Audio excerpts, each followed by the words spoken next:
10월 7일 오늘의 말씀은 고린도후서 9장 1절에서 15절입니다. 성도를 섬기는 일에 대하여는 내가 너희에게 쓸 필요가 없나니 이는 내가 너희의 원함을 알미라. 내가 너희를 위하여 마게도냐인들에게 아가야에서는 1년 전부터 준비하였다는 것을 자랑하였는데 과연 너희의 열심이 퍽 많은 사람들을 분발하게 하였느니라. 그런데 이 형제들을 보낸 것은 이 일에 너희를 위한 우리의 자랑이 헛되지 않고 내가 말한 것 같이 준비하게 하려 함이라.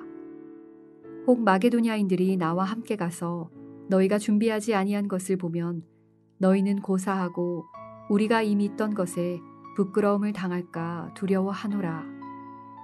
그러므로 내가 이 형제들로 먼저 너희에게 가서 너희가 전에 약속한 연보를 미리 준비하게 하도록 권면하는 것이 필요한 줄 생각하였노니 이렇게 준비하여야 참 연보답고 억지가 아니니라. 이것이 곧 적게 심는 자는 적게 거두고 많이 심는 자는 많이 거둔다 하는 말이로다. 각각 그 마음에 정한 대로 할 것이요 인색함으로나 억지로 하지 말지니 하나님은 즐겨내는 자를 사랑하시느니라.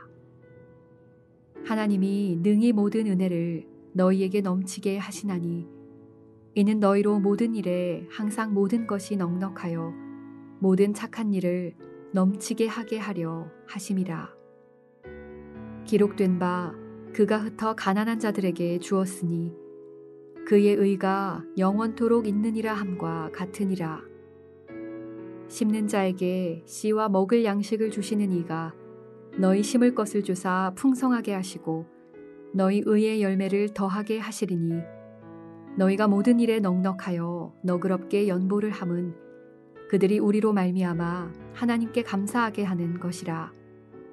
이 봉사의 직무가 성도들의 부족한 것을 보충할 뿐 아니라 사람들이 하나님께 드리는 많은 감사로 말미암아 넘쳤느니라. 이 직무로 증거를 삼아 너희가 그리스도의 복음을 진실히 믿고 복종하는 것과 그들과 모든 사람을 섬기는 너희의 후한 연보로 말미암아 하나님께 영광을 돌리고 또 그들이 너희를 위하여 간구하며 하나님이 너희에게 주신 지극한 은혜로 말미암아 너희를 사모하느니라. 말할 수 없는 그의 은사로 말미암아 하나님께 감사하노라.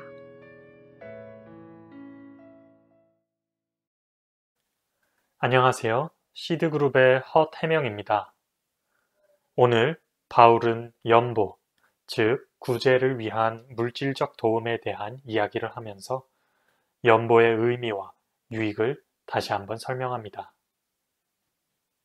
성경에서 재물에 대한 이야기는 마음을 참 어렵게 하곤 하는 것 같습니다. 특히 교회 생활을 해오시면서 헌금과 관련한 크고 작은 아픔이 있는 분들이 많이 있고 그로 인해 그와 관련된 이야기가 나오면 불편해지곤 합니다. 특히 오늘 본문에서 나오는 말씀들을 보면서 저는 처음에는 방어적인 시선으로 보게 되는 것이 사실이었습니다. 6절과 7절 말씀은 마치 헌금을 많이 하면 하나님이 더 많은 복으로 되갚아 주실 것이고 그렇기 때문에 인색하지 않게 드려야 한다는 식으로 들리기도 하는 것 같습니다. 그렇다면 바울이 이 말씀을 한 이유는 무엇이었을까요? 저는 바울의 목적대로 구제를 위한 헌금으로 제안한 묵상을 나누어 보려고 합니다. 6절은 분명히 바울이 강조하고 있는 부분이 맞는 것 같습니다. 새 번역과 ESV 영어 버전에서는 더 확연하게 드러나는데요. 6절의 새 번역은 요점은 이러합니다. 로 시작하여 적게 심은 사람은 적게 거두고 많이 심은 사람은 많이 거둡니다. 라는 말을 역설합니다. 그렇다면 여기서 거둔다는 것은 무엇을 거둔다는 말일까요? 제가 처음 들었던 생각처럼 하나님이 마치 후한 은행장이 되셔서 우리의 재물을 넉넉하게 다시 거두도록 하신다는 말씀일까요? 저는 그 답이 10절에 있다고 생각합니다. 10절 후반은 너희 의의 열매를 더하게 하시리니 라고 말씀하십니다. 우리가 연보함으로 거두는 것은 의의 열매인 것 같습니다. 그리고 바울은 구체적으로 의의 열매의 모습들을 다른 절들에서 이야기하고 있습니다. 11절에 그들이 우리로 말미암아 하나님께 감사하게 되는 것. 12절에도 사람들이 하나님께 드리는 감사. 13절에 연보로 말미암은 하나님께 돌리는 영광이 바로 그것들입니다. 그리고 9절에서 인용되는 바와 같이 가난한 자들에게 나누어짐을 통해 하나님의 의가 바로 설 수 있는 일에 동참하게 되는 것입니다. 결국 연보를 통해 우리가 얻게 되는 것은 하나님께 감사를 돌리고 하나님의 영광을 찬양하게 되는 그 예배에 참여하게 되는 것이지 않을까 싶습니다. 우리가 연보의 예배에 참여할 수 있는 것은 온전히 하나님께서 우리에게 먼저 복음의 은혜, 구원의 은혜를 베풀어 주셨기 때문입니다. 지난 월요일 본문인 8장 9절에서 바울이 말하였듯이 연보는 부요하신 예수님께서 우리를 부요케 하시기 위해 가난의 짐을 선택하신 그 은혜를 따라 행하는 우리의 구원의 은혜의 간증입니다. 저는 오늘 본문 13절이 이것을 말하고 있다고 생각합니다. 새번역 13절입니다. 여러분의 이 봉사의 결과로 그들은 하나님께 영광을 돌릴 것입니다. 그것은 여러분이 하나님께 순종하여 그리스도의 복음을 고백하고 또 그들과 모든 다른 사람들에게 너그럽게 도움을 보낸다는 사실이 입증되었기 때문입니다. 그리고 그 연보의 간증을 받은 성도들이 14절에서처럼 보내는 이들에게 부어주신 하나님의 지극한 은혜로 인하여 서로를 그리워하며 기도하게 되는 아름다운 성도의 교제가 교회를 하나로 세워져 가게 하는 것 같습니다. 그렇기 때문에 7절에서처럼 우리는 기쁜 마음으로 연보를 할 수 있게 되는 것이 아닐까요?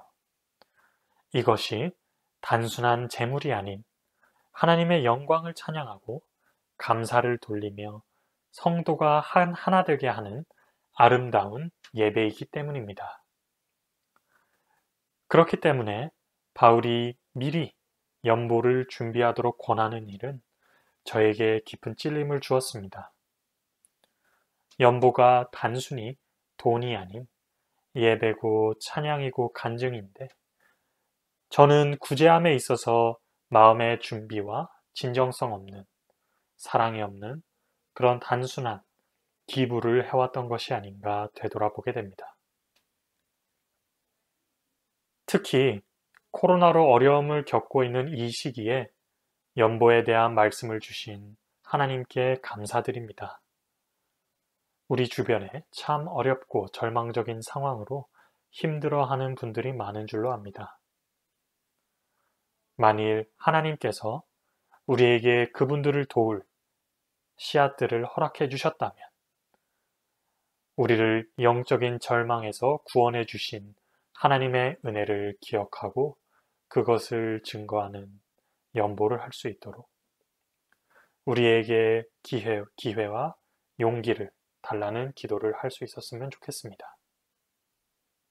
때로는 물질적 도움이, 때로는 함께하는 시간이, 때로는 사랑의 격려 한마디가 우리가 함께 나눌 수 있는 하나님의 사랑의 연보가 아닐까 싶습니다.